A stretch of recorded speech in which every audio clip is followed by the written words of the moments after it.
Hello everybody, this is Paul with Collector's Escape, and today we're going to talk about a big Ian Fleming James Bond book haul that we did. And one of the things we want to make sure with this channel is we not only show you interesting things, but you also get value from education and a little bit of something that you can walk away with from every video. And what's very interesting about Ian Fleming, who wrote the James Bond books, is that he was a very interesting guy on his own. And like a lot of authors that write their books, at the time that he was writing the James Bond books, he didn't get the rave reviews that we see now and today and have for the last 20, 30 years. He died in 1964. He was only 56 years old. He had heart issues and he died well before his time. Now, at 1964, he had seen his books get a modicum of fame, and they had just started the Bond movies. So he didn't get to enjoy the long litany of movie success, but he got a taste of it. What's interesting, looking at Ian Fleming as a writer, most writers say, write what you know, because it's the easiest way to have the flow of writing. You're going to be the most interested in it. You'll write for the longest period of time, be able to finish novels.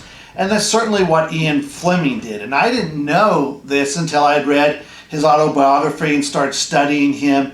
His long history, especially with naval intelligence during the war, and how he put together all of this spy work and espionage, and was involved directly with special missions, the planning, the operations of these missions. Many of the things that he would incorporate into his books were parts and pieces that he had already seen happen, or already helped plan, or already put together.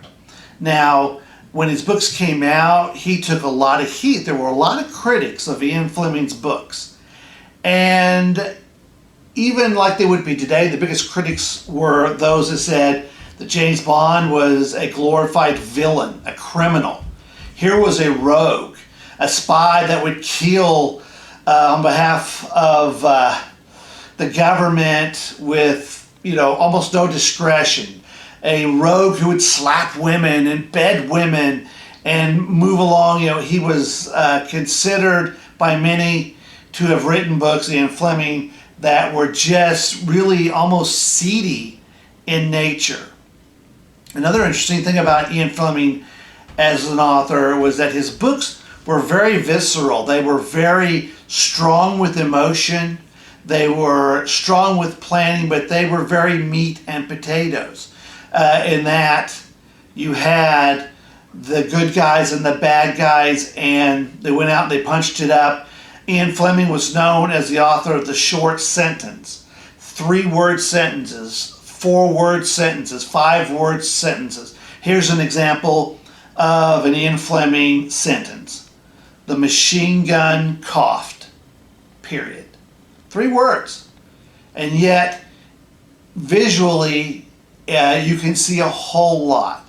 And so we want to go into, for our master library here and for collectors, we're going to show some very interesting, neat covers of James Bond books. We don't quite have them all, but we're getting really close. We have quite a few, and we're going to show them to you now.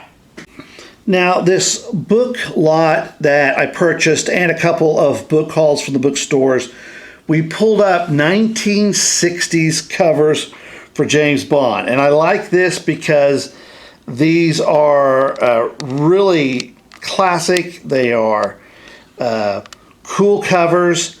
And we're going to show you these not in chronological order of publication, but just as they are handled. Here's Diamonds Are Forever. Movie-wise, this came out a lot later. This was, Sean Connery at the tail end of his acting career. I thought it was a very good movie, but the book is very solid. Now here's The Spy Who Loved Me. Let's go like this. And let's pull back just a little bit. The Spy Who Loved Me. Awesome covers. The back are pretty much, I think, a general display. They show Ian Fleming there in his classic gun pose. The same with this, I believe. A little bit different picture of Ian Fleming. And the man with the golden gun. I think we're going to stand up to get these. Very, very cool cover. And the back has a synopsis on here. The next book is From Russia with Love.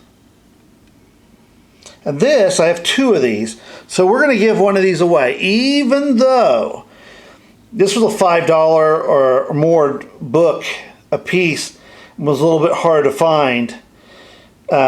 This is one we're definitely going to give away. Goldfinger. Oh, awesome, awesome.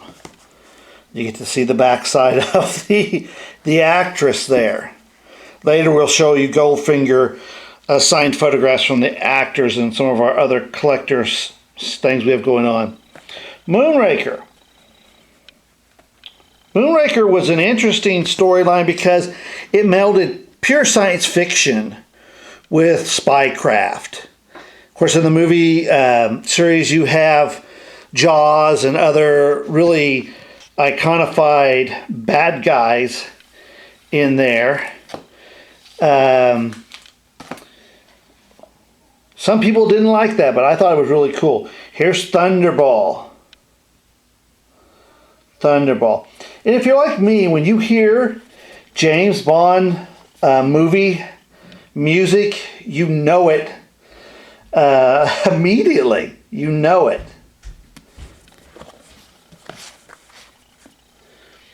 Here's In Her Majesty's Secret Service. Her Majesty's Secret Service.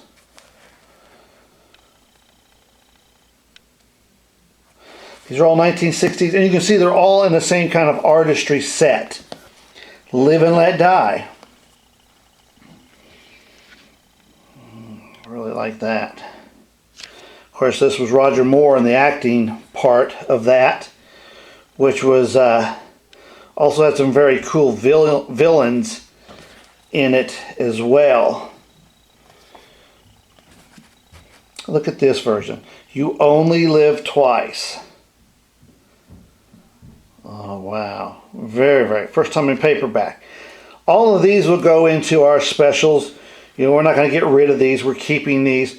We're going to give a comment and subscribe. We'll do a drawing after 30 days. And we'll send you one of these 1960s versions of James Bond to you for participating. Casino Royale.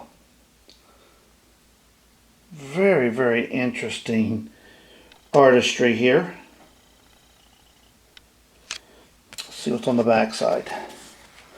Again, the standard James Bond. Dr. No.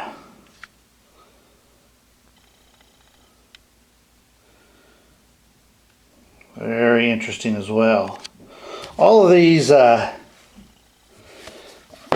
books, for me, I like to read. I like to read a book before I watch a movie, and because the books are so much better, and your mind is always the best theater.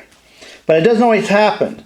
Sometimes I was actually watching these movies well before I started book reading.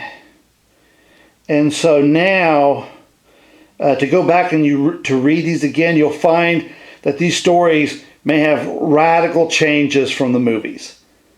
Sometimes it's for time efforts, but Ian Fleming's books were not giant novels. He got down to business. He wrote his story, and he had writer's block. And so he wrote several of the Bond stories, and put them in a safe, and then over years where he had writer's block, he would release them periodically, and no one knew he wasn't writing constantly. And then when the safe would get down to 1 or 2 books, he's like, I've got to do something. I've got to get back to writing. We hope you enjoyed this. We're going to share different things on our channel all the time. If you'd like to find and share our pulp fiction, classic science fiction t-shirts and puzzles and other gear, as well as our t-shirt of the day, which is another classic Sky Pilot t-shirt. If you can see, yeah, I think you can see that. Then the links are below. The links are below. Thank you very much for checking out our Ian Fleming James Bond book haul. Tell your friends, subscribe, and we'll talk to you soon.